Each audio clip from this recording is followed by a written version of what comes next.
Planning Commission having to do with the extension of the Kusske development coming from the sort of the north and east side of the Harvest development and sort of coming down the hill into the gravel pit area. So the first one is a public hearing concerning approving a vacation drainage easement and utility easements for the Kusske property, and Liz is here to go through the item.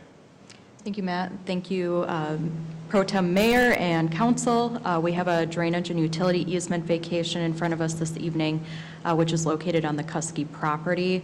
The Kusske property is highlighted in blue in the above aerial. It's a 35-acre site within the southwest Chaska area of the city. The site itself is located west of Creek Road and east of Vista View Drive, where it stubs off in the Club West development. The area in question today, which is not shown on this aerial but will be shown on a later exhibit, is the presence of a drainage and utility easement that extends from Vista View Drive all the way to Creek Road that currently at this time does not have a purpose, and why we're requesting a vacation of it. But to give you a little bit of background as to where this easement came from, back in March of 2016 is when the city approved the final plat for the development known as Kusske Estates. It's a two-lot development just south of the Kusske property, where I'm highlighting my cursor here. At that time, when that final plat was done, there was a 40-foot wide drainage and utility easement put in place to cover the extension of the sanitary sewer line that runs from Vista View Drive down to Creek Road. So essentially, where it stubs off, the road stubs off today, there is a sanitary sewer line that reaches down to Creek Road today. So there was an easement put in place during that time to capture that sanitary sewer line, which is in place today. However, at the same time that the plat was recorded for Kusske Estates, a separate 40-foot drainage and utility easement also was recorded just directly south of the easement done with Kusske Estates. I really don't know the history behind that and why that was recorded. My only assumption is that it was anticipation of generally where the sanitary sewer line was, and hence why we have two different easement lines. So one does capture where the sanitary sewer line exists today. The other really has no purpose. It doesn't encumber or capture any type of utilities underneath it. So really, that's the request this evening. Essentially, the 40-foot easement per doc number A592253 is the easement that's being vacated. The existing 40-foot with the Kusske Estates plat will still be in place that captures the existing sanitary sewer line.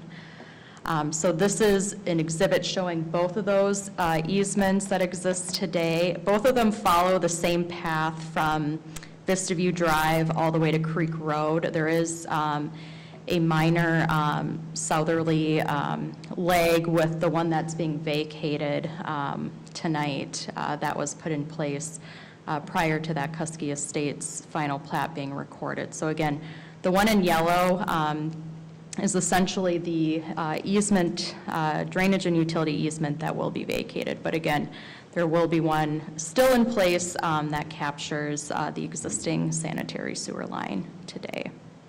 So really, we're just getting rid of the one that doesn't serve a purpose for its existence out there. So with that, we're asking you to make one motion this evening, which is to adopt resolution number 2023-7, which is approving that drainage and utility easement vacation over the 40-foot easement per the document number A592253, and then based on the conditions that are listed within that resolution. Great. Happy to answer any questions. We do have Mr. Kusske in the room as well if you have any questions for him, but really staff is here to help with this item. Sounds good. Thank you, Liz. Any questions? Could pretty straightforward. Just a little cleanup, Yep. right? Okay. So it is a public hearing, so let's we'll open up the public hearing at 7:08 PM to allow the public to chime in if anyone likes to say anything. Anything needs to be said? So, no one, so if you'd like to approach, okay, nothing said, okay.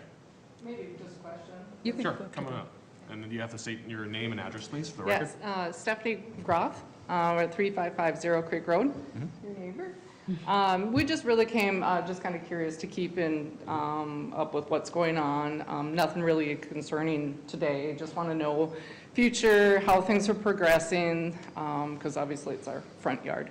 So, for no other reason than that, and I guess maybe just for future meetings, I usually, we watch our mail for the notifications and things like that. And I know there'll be work that'll be continued to be done, and I didn't know what really probably is the best way to just kind of keep informed. Obviously, I don't know, wouldn't want to attend all of our council meetings, but just want to make sure that we're kept up to date, that's all. Couple of things with that. First of all, we should make sure Liz gets email contact or something like that from you, because every time something pops up, we can just give you a notification great. personally for that. Yeah. Second thing is, we do have a new section on our website that actually takes projects, and each action that's taken on it then has a documentation of sort of what's going on, the stage that it's at, what to expect. If anything was to occur, a new thing that we have out there is we'll actually go out and sign the site to let you know something's coming. But probably the easiest, since you're here, is just get the email address to Okay. Liz, and then she can just keep you personally informed on that. That'd be great, thank you. Good. Thank you. Anyone else have anything they'd like to address to the council? So if not, then we'll close the public hearing at 7:10 PM. So back to council, any discussions or actions we'd like to take? I will make a motion to adopt resolution number 2023-7 to approve vacating the drainage and utility easement on the Kusske property. No, motion by Hubbard, Second. second by Graw. Any further discussion? All in favor, say aye. Aye. Opposed? Motion carried. All right. Clears off item 8A. So item 8B, adopt resolution 2023-10 for conditional use permit. Mayor and council member, the item for you tonight is related. If you remember back in July of this last year, we did see the first phase of a concept plan for the sort of the farthest east portion up on top of the hill of the Kusske property to be developed. Yep. And as part of that whole, and that was an 18-lot single-family subdivision. At the time of those approvals, one of the things that was talked about was that there needed to be a conditional use permit that would be put in place to deal with the operations of the actual gravel pit that's there. Because it received numerous permits through the years from Carver County, who used to be the permitting agency, but in 2005, when the Chaska Township got annexed into the city of Chaska, everything got grandfathered in. But now that we're actually dealing with sort of the platting of a portion of this parcel, a new conditional use permit would have to be put in to be able to address this. Now, this is a little bit different than a lot of gravel pit operations you've seen, because they're done taking stuff out. What they're trying to do is they're trying to bring suitable fill back in to be able to fill it in so that eventually the rest of it can be developed too. And so that's really what you're looking at today. The Planning Commission did recommend approval. Sorry, I knew you were talking with somebody. No, that helped a lot. I'll Thank turn you. the rest over to Liz. I don't want to stick her on the spot there. Thank you, Matt. Thank you, Pro Tem Mayor and Council. We have a conditional use permit request in front of us this evening. This is for the Kusske property, the same property we were discussing previously, and this would be for their existing gravel pit operations. So same aerial exhibit, the property in question is highlighted above. It is a 35-acre parcel that exists today. About 10 acres on the west side is being looked at for development. So generally where I'm highlighting my cursor now. The eastern 25 acres would remain in the ownership of the Kusske family, where there is the existing pit operation as well as their construction business located on Creek Road. So as Matt mentioned, this property does have some history in terms of going back to Chaska Township. So when it was formerly within the township jurisdiction, which was pre-2005, that's when they obtained permits with Carver County for their gravel pit operation. So those permits do date back to 1981 up until 1998 that they received renewals with the county.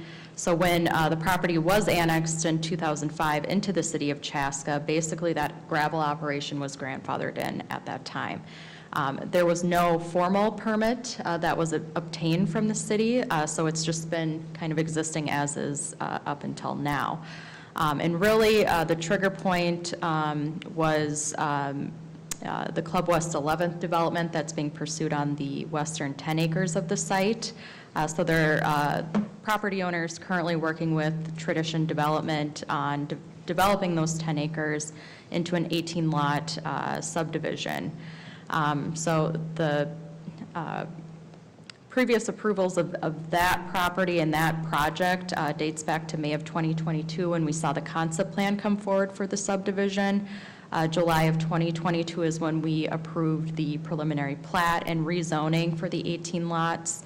At that time of pre-plat, there was a condition that was put in place for the property owner to obtain a conditional use permit for the existing gravel pit operation prior to any building permit being issued for the new subdivision proposed on his property.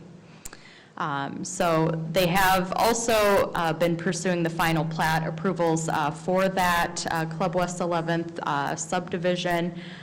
That was also seen at Planning Commission. They're still working on refining just a couple details on that plat, but we hope that that plat will come back either at the January 30th or the subsequent city council meeting after that. And as a part of that final plat, an outlot will be created that will segment off the remaining 25 acres for the existing gravel pit operation, and the property that the Kusske family will retain and sell off the remaining 10 acres to Tradition Development. So the outlot in question that would the Kusske family would retain would be Outlot C, and hence why we refer to Outlot C of Club West 11th as what the CUP is really geared towards.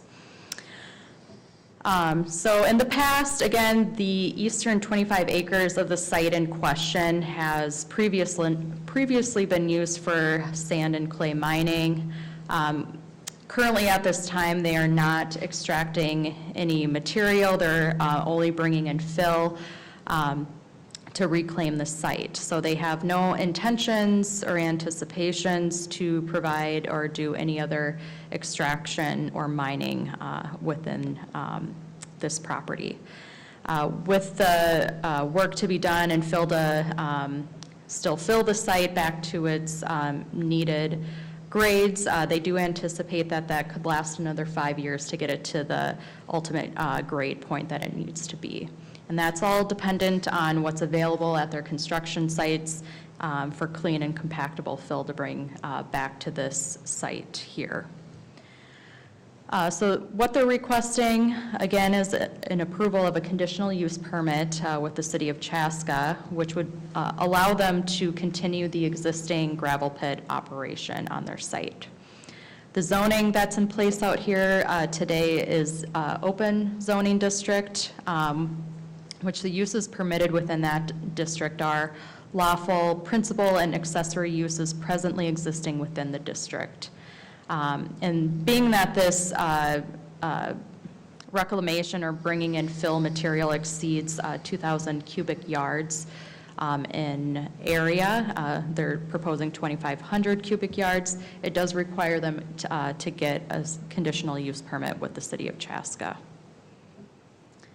So some of the details of the operation and what exists today. Kusske Construction, which is a very notable company within the community, currently operates out of their site at 3575 Creek Road, and they've done so since the 1960s. The reclamation area that's in question occurs on the east side of the property and northwest of where the existing pole building on the property is. So again, they measure out that 2,500 cubic yards are needed to fill in the previous pit area. And when you kind of break that down into more values here, that's approximately 7 feet of additional fill that needs to be brought into the site. In terms of the area that covers, it's approximately a half an acre in size. Again, they'll be bringing in fill as clean and compactable material becomes available, and again, that's very dependent on the construction projects that they'll be working on, so they may have a lot of construction projects which would bring in more frequency of fill or less infrequent. At this time, what they've been experiencing is about approximately 3 times a year they are actually bringing in fill. And when they do that, it takes about 1 to 2 days to spread out that fill. So imagine that over a course of a year, it's pretty infrequent compared to days in the past of when they used to mine and bring in fill. With the fill that's being brought in, they have engaged a qualified engineering firm to test the fill as it's being brought in. This is pretty typical and notable for the fill to be tested so that they can ensure that the fill that's being brought in is suitable for future development. If they do operate on the fill, they would only do it Monday through Friday within the working hours of 7 a.m. and 7 p.m., which is in line with the city's ordinance for working hours. In terms of the location of the fill area in relation to what's proposed and what's existing, it will be approximately 220 feet away from the nearest lot line of Club West 11th. House pads will be located well beyond that 220 feet as well. There's also several existing rural residences within 300 feet of the fill area. And again, this gravel pit operation has been operating for a number of years, and they have not had any recorded complaints with the city regarding this operation. So to give you a visual of where this fill area is in relation to the property, so what's highlighted in kind of that turquoise blue is really the extent of the fill operation and where fill would be brought to bring it back up to a suitable grade for development. So again, this is roughly 24,500 square feet of fill area, which equates to about a half an acre in size. The existing construction operations exist on the east side of the property, so the fill operations, as I mentioned, is northwest of where all of that exists today. And then as it relates to the proposed Club West 11th, which is shown in red on the west side of the property here, you can see the separation limits here. They've also shown a sketch plan in green of how everything would tie in into Creek Road and how this area would relate to potential development on the remaining portion of the Kusske property. So there's a list of standards that need to be met for a conditional use permit. There's 6 of them in total. I'm not going to go into detail on all of these, just a couple. The first one, the establishment, maintenance, or operation of the special use will not be detrimental to or endanger the public health, safety, comfort, or general welfare. As it relates to this standard and how they meet it, there's a couple things. The fill that they are bringing in is being tested and is considered clean and compactable and will continue to be tested as they bring fill in. The operation itself has been ongoing for a number of years, and its intensity has dwindled over time, so it's not as intense as a typical mining operation. As I mentioned, it only maybe would happen about 3 times a year, which would span for 1 to 2 days to spread out that fill. They are operating within the legal operating hours, compliant with city ordinance. The location itself is in a confined area and distanced well enough away from existing and proposed lots. In addition to when they do bring fill in, they will operate their own dust control methods on the property so that that isn't an issue for surrounding properties.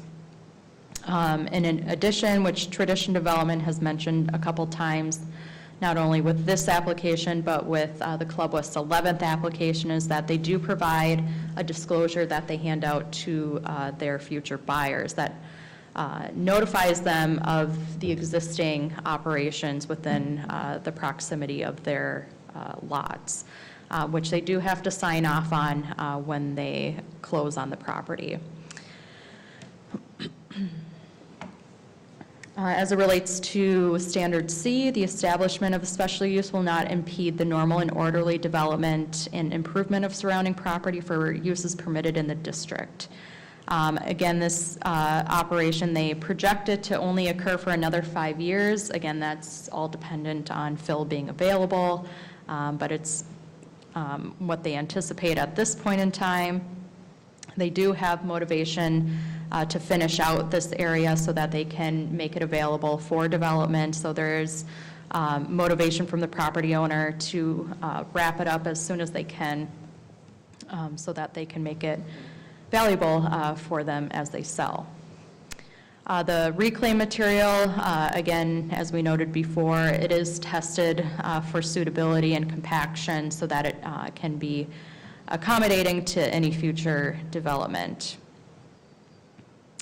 And then the work, again, will also focus on fill. So with fill being brought in, it's getting them closer and closer to making it more development ready. So putting this permit in place would, again, get them closer to a long-term status of development for this property. Hey Liz, just a question on reclamation projects.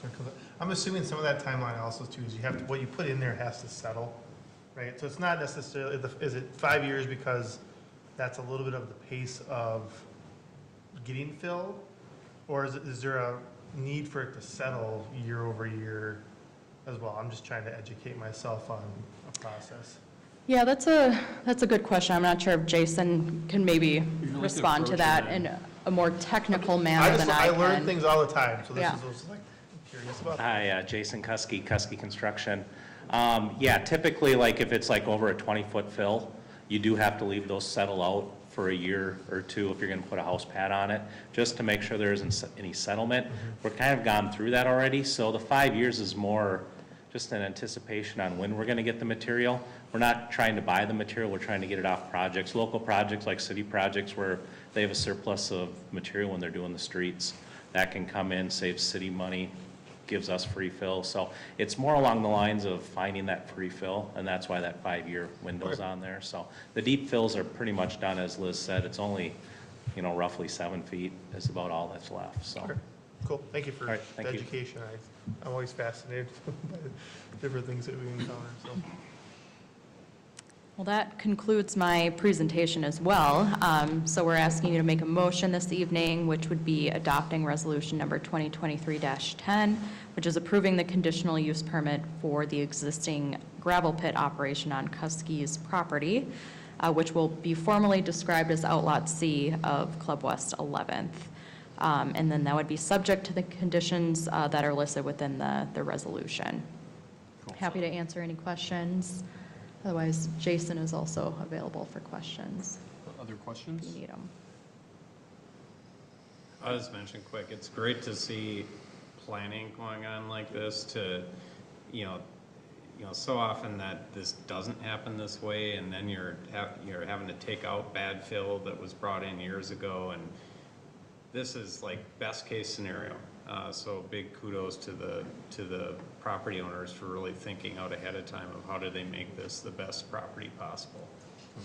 One quick question, it's like, so I know that as they start selling off the properties in the harvest development, one of my concerns is that, you know, like when someone says, oh, I love the lot over here, has a great view or whatever it is, right? They're gonna look at this, but then they won't necessarily be around at the time when they're looking at the lot is when the fill's coming in, there's some noise and just all that stuff's happening. And I'd want to make sure that they had visibility effect that, you know, this is, you know, it could be like a few times a year over the next like 5 years, right?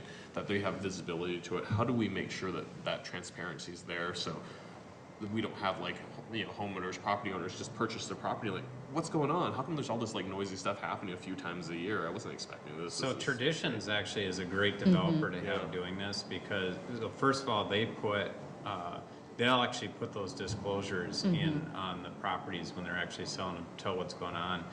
But they're also good because they've had a lot of experience with this. Most of their developments have been down in the Lakeville, Farmington area, where that's primarily how the developments have happened, is that gravel pits have mined, they've filled back in, housing development goes, a gravel pit moves next door. And so they have a lot of experience with this. Yep. Yeah, good. Sounds good, because when you think about it, it's 220 feet, but that's like, you know, 70, 72, 75 yards, right? I mean, it's 2/3 of a football field, which isn't that far, but, you know, so just want to make sure that if everyone knows that they're getting into, it's like, everyone should be good. Yeah. Yeah. They've given us an example of a disclosure that they hand out to their future buyers, and it actually gives them an aerial image of what they're talking about and what they're signing off on, so it at least shows, you know, here's where the gravel pit operation is, and this is next to your house. Yep. So you have to consent to that. Okay, good. So at least they're signing off on something, they acknowledge this. Yes, you know, that's what they've shown to us, so that's our anticipation as to how they're gonna that sounds good. process it. Yep. Excellent. Any other questions? So do we want to, anyone would like to make an action or take an action on this? I'll make a motion to approve. It's a motion by Hatfield, second by Hubbard. Any further discussion? All in favor say aye. Aye. Opposed? Motion carries. All right, congratulations. You have your CUP to finish off your project. Thank you very much. Thanks, Jason. Thank you, appreciate it. Thank you. All right, that brings us to bills. So do we have any questions on the bills?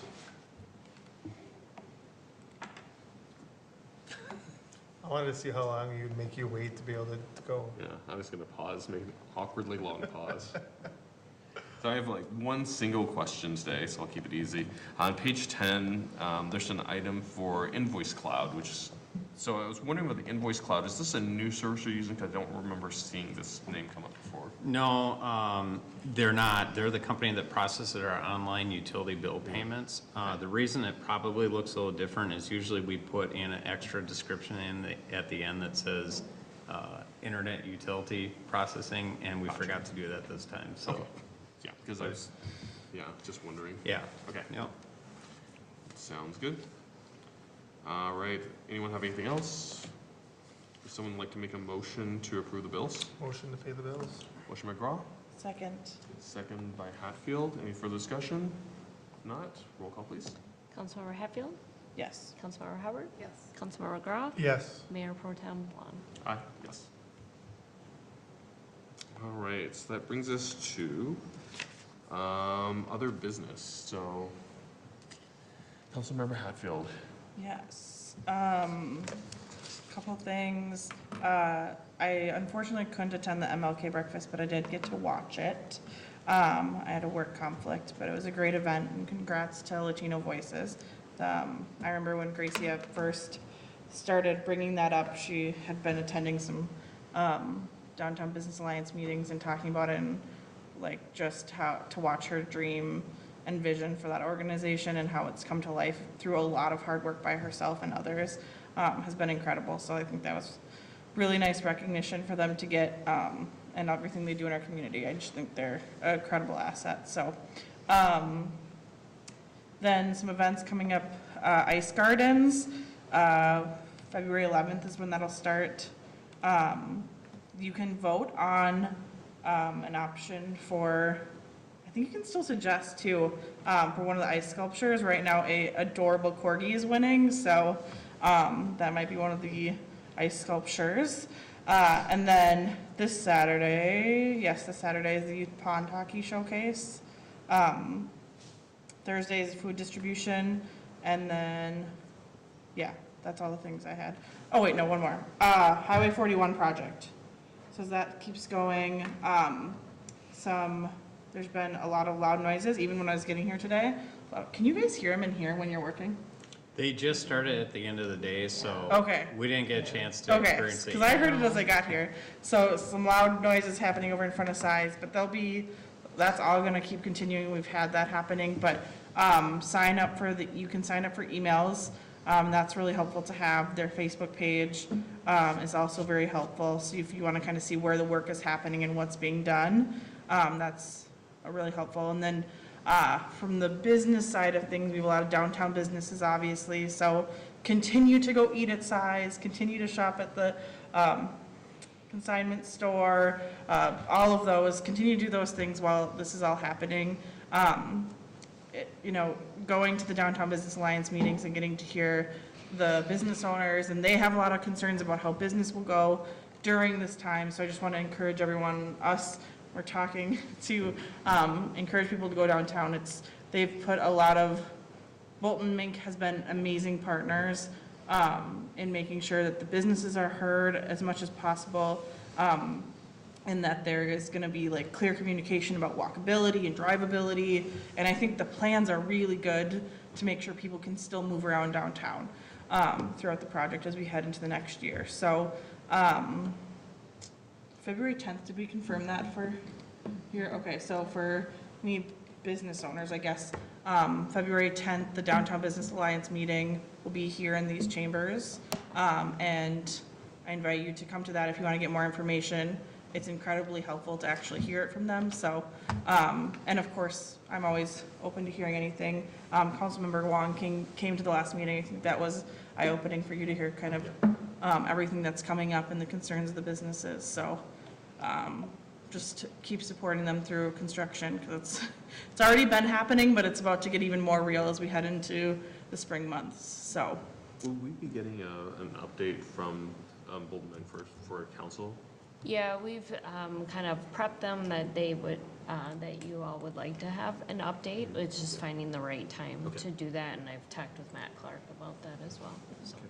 Yeah, they will have a booth at the pond hockey event, at the community event this weekend, so they'll be taking the morning. Elise is taking the part of the afternoon, and so we'll have the information there too if the public wants to find out more about that. The other thing I'll mention about probably the biggest thing that it's not necessarily a change of what's going to happen, but the order of how things happen is as a contractor has looked at schedule, what we had sort of thought they would want to do is to start on the two end caps of the bridge, First Street intersection and the 41 intersection, and have that closed for a month. And then after that was opened up, then you can bring people down Walnut and Pine Street, and then they can access the businesses that way. What they've decided to do is to actually not close at the beginning of the project and actually keep the bridge open and use the Pine Street and Walnut Street from the very beginning of the project, and not do those two intersections till the very end of the project. So that will keep the access coming over the river throughout most of the summer. And it'll be just at the very end of the project that they'll have to close it down to actually do it. So it's a change. I actually think it's maybe a change for the better, because people will be sort of used to the construction by the time that actually occurs. And again, it won't change the time period that it's closed. It'll just change the order in which it happens. and there'll still be a truck detour, so that, Yes. for anyone listening that was concerned about hearing Pine and Walnut, that traffic should, and we're hoping to have enforcement help on that, be cars only. So the trucks have a detour, I don't know, it maybe has already started, or will be starting It hasn't started yet, but it will. It will be starting Yeah. very soon, so that trucks will be detouring around Chaska. They'll be detouring to 101. 101, yeah. So even like on deliveries and stuff, we're probably gonna want delivery trucks to actually come on the detour and then come from the north into downtown. And so, just to kind of add to the delivery trucks, we have sent notice or kind of a survey out to the businesses to understand their deliveries and how they're getting them and when they're getting them and that sort of thing to help, for those exact. What was the feedback from the businesses in regards to leaving them open until the end versus the beginning? I mean, Was that like just an internal decision or? Well, was it They was don't know based- that yet. well. Well, they maybe know they- it, but it's not been, Yeah, they Yeah. don't, I they think haven't that's had an pretty official recent. meeting on it. We just got the schedule from the contractor, I don't know, very Yeah. shortly which ago. they did know that the schedule was being made, so they knew that changes could be happening. But I will say, like, just to be transparent, is that some may know about it already, but like, that's the first I heard it. So it's very My recent. sense is that more people know about it than don't though, because there was a few people who found out about it and shared it pretty quick. What was the feedback on that then? I mean, I don't know. I haven't heard anything negative. I mean, I think people sort of view it for what it is it's not really changing the amount of time that it's closed, it's just changing when it's closed. Okay. They're not excited about the construction, No, of course. which But I think they've rightfully like so. accepted that it's happening and Right. yeah, as long as Right. they. I just was curious about that Yeah, piece. and I think one of the things that, when I heard from at the meeting was that, because it's a really large, complex project, there's a lot of moving parts and a lot of it's just the contractor trying to figure out how they're gonna make all these pieces happen, which is why that, some decisions are just being made just to be able to get it done. Because, obviously certain things have to happen in a certain order and, you have to move certain things away and it's pretty complex in that regard. So, unfortunately, that's kind of driving a lot of the scheduling and sequencing of what's happening. And there's just a practical piece to it that, in order to drive a significant change that might impact your timeline even more, drive other consequences from that. So, Yeah, I think at the end of the day, I think most people agree that the shorter time period that actually has impacts, the better. But you're right, that does cause some practical realities that there are things that'll have to be worked through during project. But I think in general, the plan of being able to keep that open most of this time is still a good plan, especially if we keep trucks out of the downtown. and I think that one of the other things I've heard too is that, and Michaela, I think you can correct me if you chime in on this, is that there was also that hotline too, that was, I think it's for the Yes. businesses, so that way if businesses are encountering issues with someone like blocking their access or impeding, visibility or something like that, they can call that hotline. And I think to it's get support. anybody could Anybody, call. yeah. Yeah, it doesn't have to be business. If you have questions, there is a phone number that's on the website and I'm sure Facebook and everything too. And they get back pretty quickly. Nicole from Bolton Mink, who's been the communications manager for the project, has been amazing and is very responsive and very helpful. She's been at almost every single one of the Downtown Business Alliance meetings as well. Well, and she grew up in Chaska and their office are here, so they have a local Yeah. connection too, that Yeah. they care about. They making really sure do, this is done yeah. right. And even, I can't remember his name, the gentleman that visits the businesses. Greg Weber. Greg is local to Chaska, so they're very invested in this project and care a lot about the success too. So, but yeah, there is a phone number that you can reach out to. I think there's an email too, and like I said, Nicole's great to get a hold of, so. Anything else? Nope, that's it. Councilmember Hubbard. I attended the MLK breakfast, that was hosted by the, Human Rights Commission this past Monday. It was last Monday. Last Monday, yeah. And yeah, I just wanted to thank them for the hard work of putting on, and the business sponsors that I know sponsored like the coffee and the pastries and food. But also congratulating Latino Voices for winning the award. Also thank you to Dr. Timothy Berry for his speech. And also just thanking residents, Stacy Coomer Nelson. I know she did a lot of work behind the scenes to help the Human Rights Commission kind of put on the event, and Libby Fairchild for emceeing the event. So it was really well done, great attendance. It's always nice to see that event take place. And that is, oh, one more thing. Just a reminder, in case anybody, there's still opportunity to register. I had it on my screen and then I lost it. Okay, so the Communities of Belonging Chaska chapter here is, again, hosting 3 sessions. There are 3 different sessions, a 3-part series. That Creating a Better Story. It's presented by the YMCA United Health Group's Equity Innovation Center of Excellence. So tomorrow, the 24th here, is the first session, the Defining Culture in its Historical Context. So the it's from 6:30 to 8:30. You can, I guess you can reach out to me if you want the info, and then you can get registered.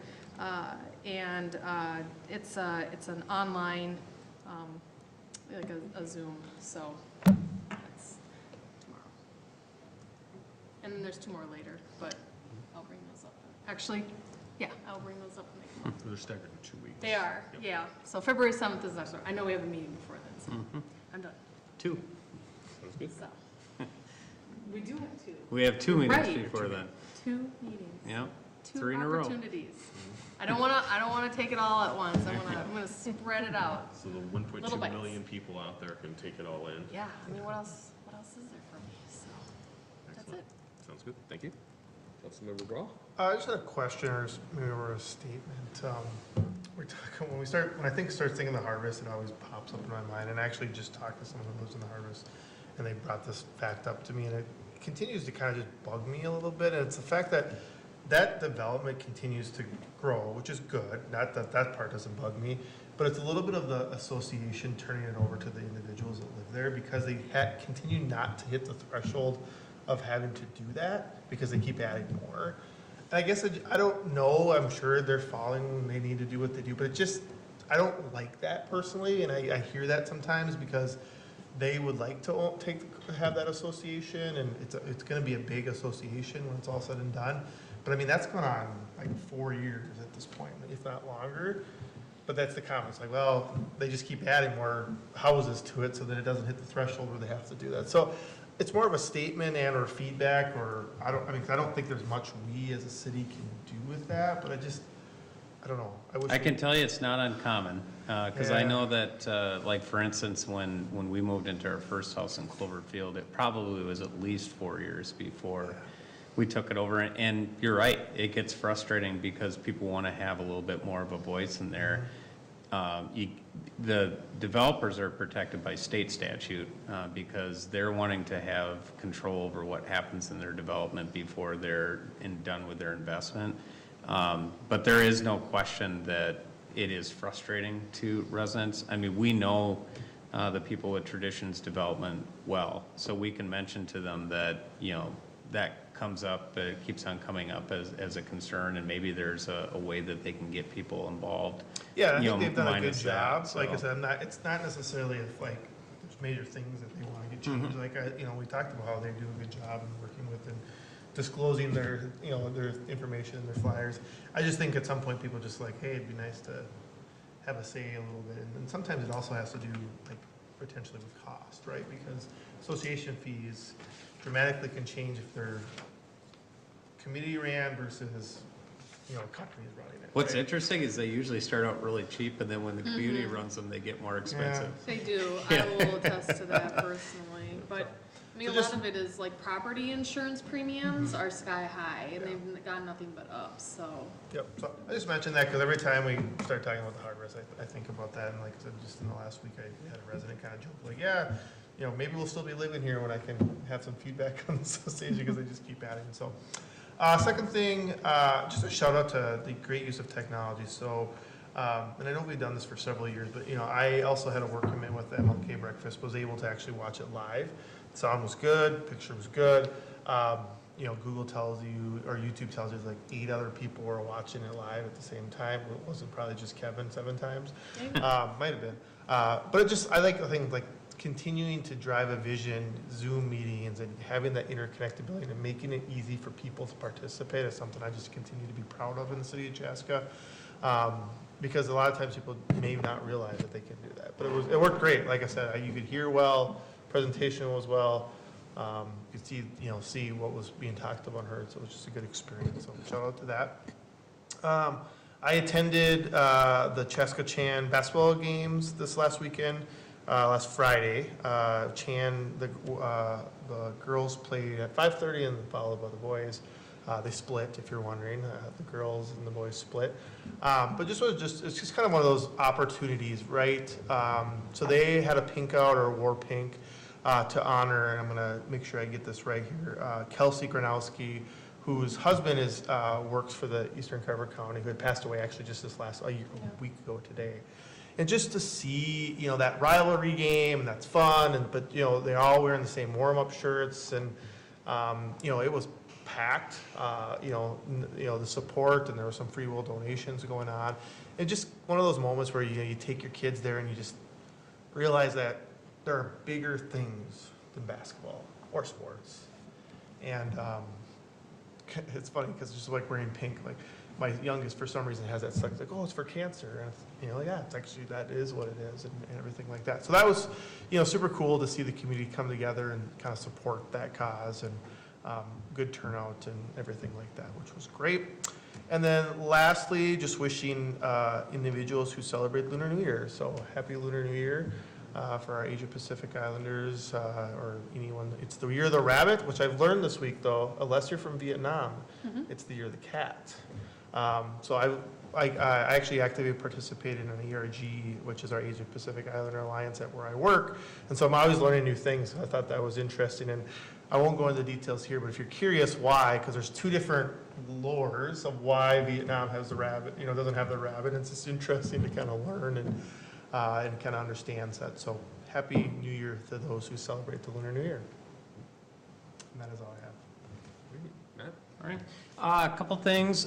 First of all, we do have, like I said before, we have 2 meetings coming up the next 2 weeks. Next week, we do have 2 work sessions, one before and one after.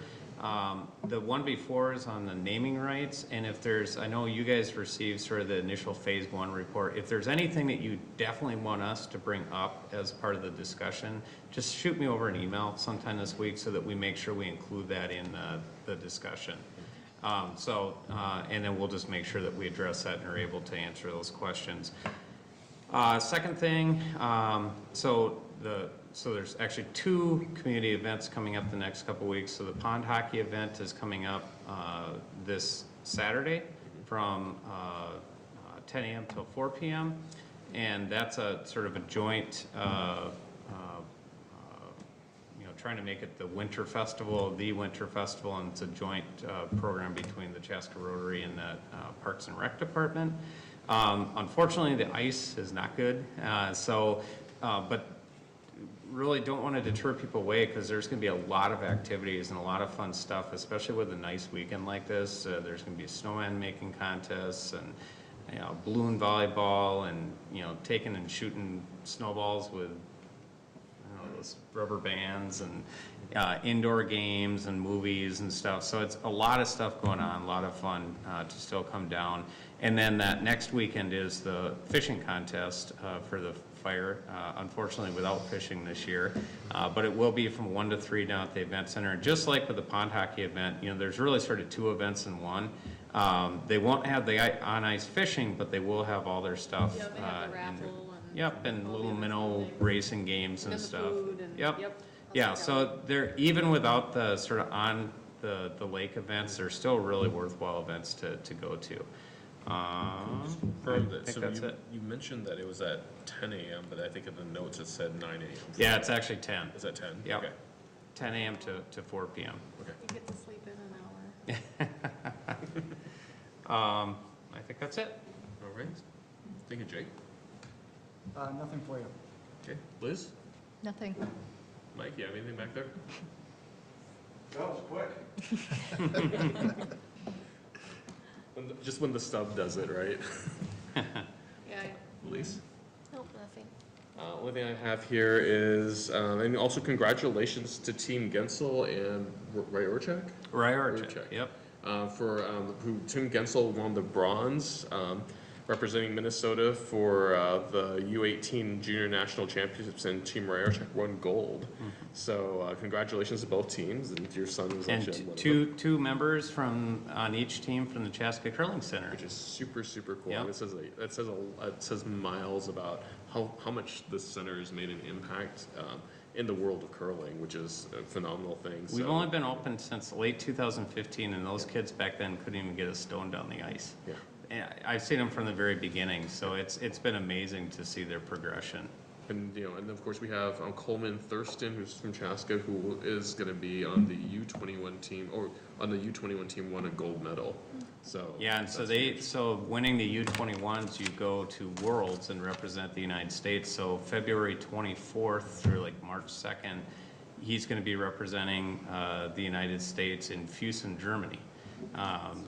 So he works over here, he makes ice, he practices here, so his whole team practices here. And if you look online onto his name, he considers the Chaska Curling Club his home club. So definitely lots of things, and actually the two kids teams are also qualified for the U21 Junior Championships this spring. So just a lot of representation from both St. Paul and Chaska Curling Clubs. Tonight they're over at St. Paul talking to their board, and hope to bring them back here too to introduce themselves to you guys. So.